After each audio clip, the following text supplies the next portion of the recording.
there. So be very careful still where you park and where you drive anywhere near the bay through today, because the coastal flooding continues because of what's left of Ophelia. Some of the worst flooding has been in Anne Arundel County, and in fact the coastal flood warning now extends all the way until 5 this afternoon. So even though we're getting to low tide in the next hour, you're still going to have that flooding about 2 feet above normal tide. So I would be very cautious there, at least through the afternoon. Really, you even have to watch the high tide tonight for some flooding.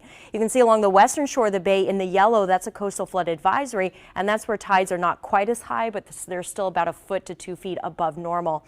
And then especially along the mouth of the bay, that's where we saw the worst storm surge because of Ophelia, and that concerns, those flood concerns continue into the afternoon as well. We have a breeze right now coming in out of the southeast. It's not nearly as strong as it was last night now that low pressure has been weakening. Once we get a wind from the northwest this afternoon, that does help a little bit to blow the tides back out, and that's why generally we're going to see the tides receding through the rest of today and into the night. Here's how much rainfall we got across the area. The places in blue saw at least 1 to 2 inches of rain. There were heavier amounts around D.C. and then especially on the lower eastern shore and in southern Delaware. That's where some of the heaviest rainfall has been, with some places over 4 inches of rain. So that could be an area where there's flooding inland from creeks and roads with water standing on them. The rain not nearly as heavy now, but these bands of showers continue to circulate around what's left of Ophelia. This post-tropical low is now traveling up to the north and east. So the heaviest rain is actually going to be on the northwest side of that low. So anywhere from D.C. through Frederick, Westminster, Jarrettsville, you have a fairly steady rain now through at least the afternoon. And then during the evening, we're going to see the rain let up a little bit. For places along the eastern shore and down towards the beach, it's more of a drizzle, not quite a heavier rain there today. But you can see it takes until the evening until this rain starts to lift out. So speaking of Ocean City, let's head to Delancey and Jenkins in the Weather Center, and they saw some coastal flooding as well.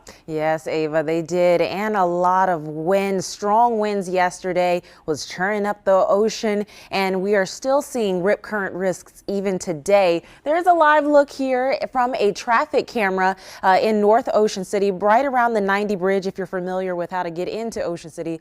So we are seeing just a few raindrops. I think those are lingering raindrops. It's mainly dry right now in Ocean City, but we're going to be sticking around the 70s there down the ocean, and then those chances for showers are going to be light, as we will have light drizzles and better conditions over on the eastern shore. A small craft advisory is in effect, so that is for the boaters. That will be in effect until 1 a.m.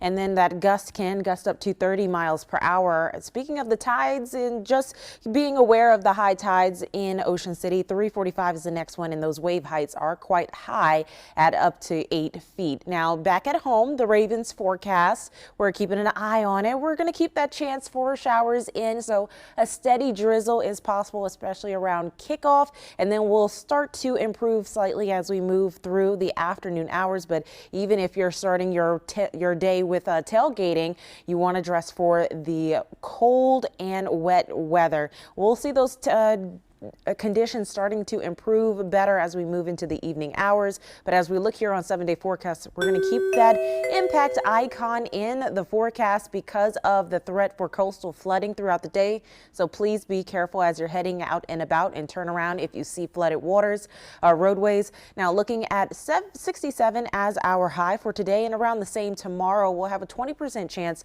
of showers for tomorrow because of the backside of Ophelia. The remnants could bring some rain showers for us. We'll start to decrease with those rain shower chances towards the midweek, and then pick back up for Thursday and Friday. But the beginning of the weekend looks nice right now. We're looking at temperatures in the mid 70s.